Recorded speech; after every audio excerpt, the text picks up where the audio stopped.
Hey guys, Rafi here from the Endgame Investor, and today we're going to discuss the European Central Bank talking about a possible gold squeeze.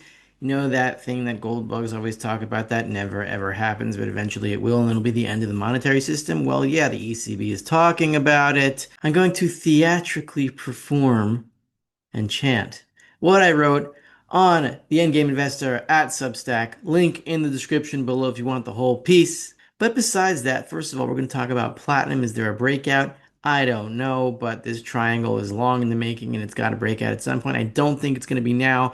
I think platinum is going to break out once the final round of money printing, or really lending by the Federal Reserve, begins, which is going to be after the next apocalypse, after the next repo clog, which is coming within the next few months, probably by August when they got to raise this debt ceiling, and there are no more dollars to raise for the government spending that is needed because of the big, beautiful bill that Trump and his team has passed, which digs the United States even deeper into debt. We don't have enough money to eat. We don't have enough money to sleep. Well, it's not going to do us any good to sit here whining about it.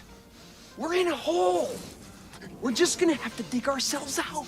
Which is inevitable in an inflationary system that requires higher and higher amounts of debt to keep the banking system alive, because the banking system is based on debt, which is the currency, and it's the same thing. They're the same face!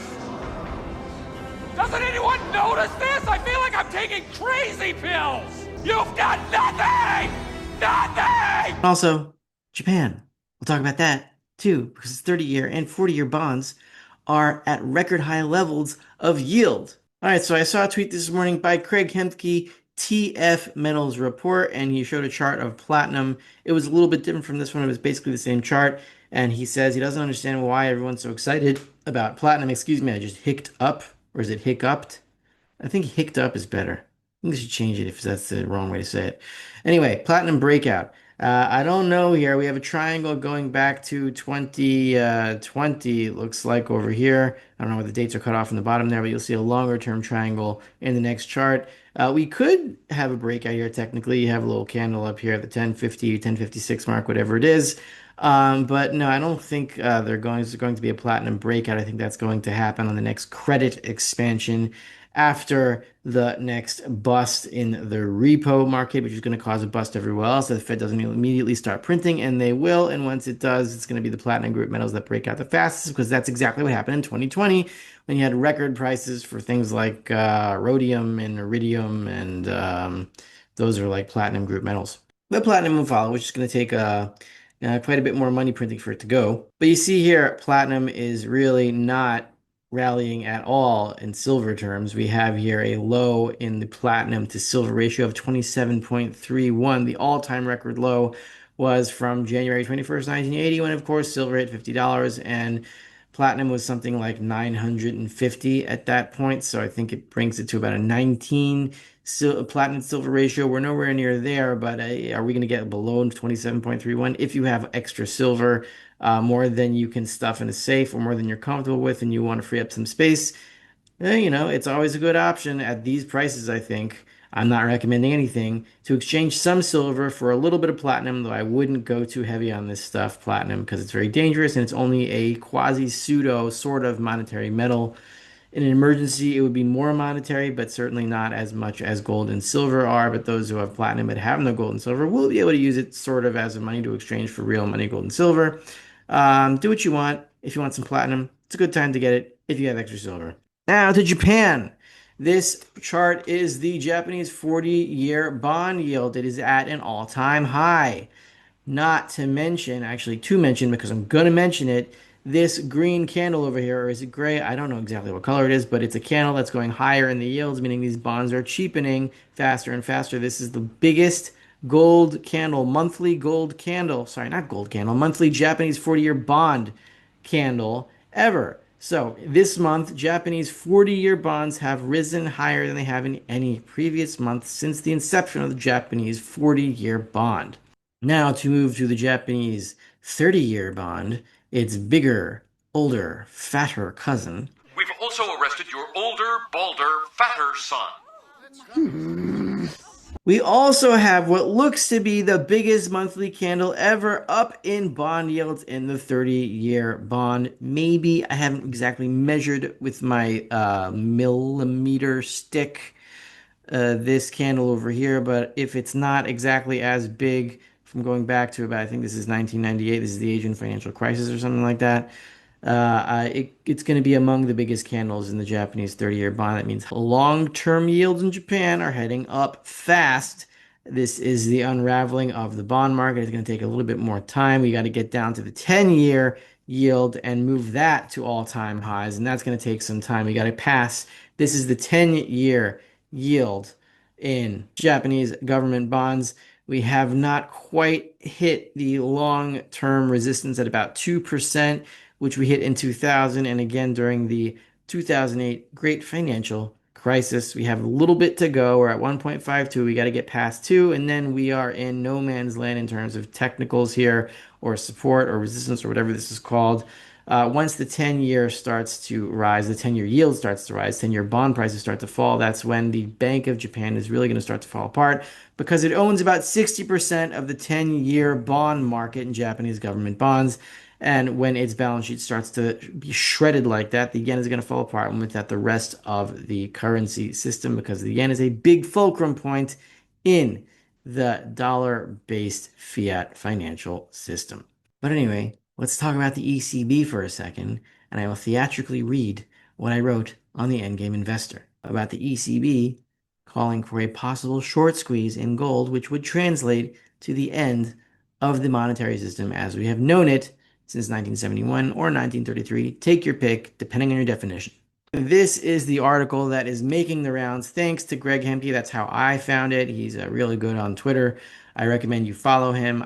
He does not sponsor me. I just like his Twitter account or X account, whatever the hell it's called. What does the record spike of gold tell us about risk perceptions in financial markets? Published as part of the Financial Stability Review, May 2025. If you're really wonky, you might want to read that whole thing. But I have a feeling it's going to be very technical and boring and full of a bunch of bullshit. We're going to move to the tab of my response point by point, a point by point response to the ECB on the precariousness of the gold market and its threat to financial stability. The ECB is trying to cover its ass, and I won't let them. Call me the ass coverer in chief, or the global arbiter of ass coverage. It's what I was born to be. Here you have my little picture. Bite my shiny metal! Stop! You can't say the next word! Craig Hemke alerted me to this thing about gold by the European Central Bank yesterday. It's the third time I mentioned him. I'm sorry. I keep saying your name. I promised a response to it here. Here it is, point by point. Full articles. Your questions, quotes are in bold. My response is not bold. It's just true. Here we go. Gold prices have seen an unprecedented surge since 2023, reaching a series of all-time highs. My commentary. Nothing new here. Gold hit new all-time highs in 2008, 2009, 2010, 2011, 2020, 2023, 2024, 2025. This is all very old news. The ECB continues. Gold has a long history as a store of value. That's because, I say, it's the most liquid commodity in the world. In other words, it's money. Given its limited industrial use, says the ECB, also why it's money, says Rafi, demand for gold comes traditionally from retail customers, e.g. for jewelry, using the UK's spelling for jewelry, so you know it was written by the ECB. I interject. No. Traditionally, demand for gold comes from the demand to trade things for other things. Trade requires the most liquid commodity available, or the trade becomes too dangerous to execute, and absent liquidity, people would rather make stuff for themselves instead. And then, most would die of starvation, and the ones that don't can't specialize in anything but raw survival. With the rise of popularity of gold derivatives, demand for gold still came traditionally from demand to trade, and so to this day. What has changed, though, is that with the rise in popularity of theft, by lying through inflation about the supply of money available, the entire structure of production on the entire planet has become warped beyond all recognition, leading to insanity in every sector of production to the point that humanity is destroying the planet and denying the most basic observable facts about reality, such as boys and girls exist. Boys have a penis, girls have a vagina. Vagina. You mean vagina? Thanks for the tip. And also, masks don't stop viruses, but whatever. Once it breaks, the market will force a radical and ridiculous realignment between the gold supply and the gold derivative supply to line them up by force 1-to-1, either through the destruction of gold derivatives, aka deflation, or via destruction of the purchasing power of each unit of gold derivative to near zero, aka hyperinflation, which are merely different paths to the same end. The demand for gold as money, however, still has not changed much either way. It may go up slightly by employing some jewelry, notice my American spelling, for use as money instead, but that can only go so far. Now the ECB continues, ... although gold is also employed as an investment asset. No, I say, gold is a divestment asset. No one can invest in money. One can only invest money in other things. Investing in money is by definition divesting from whatever you invested your money in. If you own currencies, you by definition invest in whatever the issuer of that currency invests in those exact proportions. In almost all cases, that is the sovereign debt of the government for which any given central bank is its bitch, aka whore, in the parlance of our times. Use the parlance of our time. In the parlance of our time. That is as far as I went for free subscribers. If you want to hear my commentary on what the ECB wrote about a potential gold short squeeze and why I do believe, actually, I know that will be the end of the monetary system, though they think it's just the squeeze on another commodity like nickel was in March 2022, but they're wrong.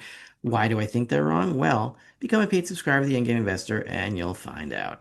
Get your gold and silver at Miles Franklin, link at the description below, where you can be assured that you will not be screwed with enormous premiums on numismatic crap, which is why I don't partner with Birch Gold or American Hartford Gold or whatever those commercials are that are on these huge podcasts. No partnering with them. You can also take your golden stuff in a Dirty Man safe and use the code NGAME10 at checkout for 10% off. Link in the description below. And I'll see you guys probably next week. Depends how much time I have to make another video this week. I don't think I'm going to have it. Bite my glorious golden ass!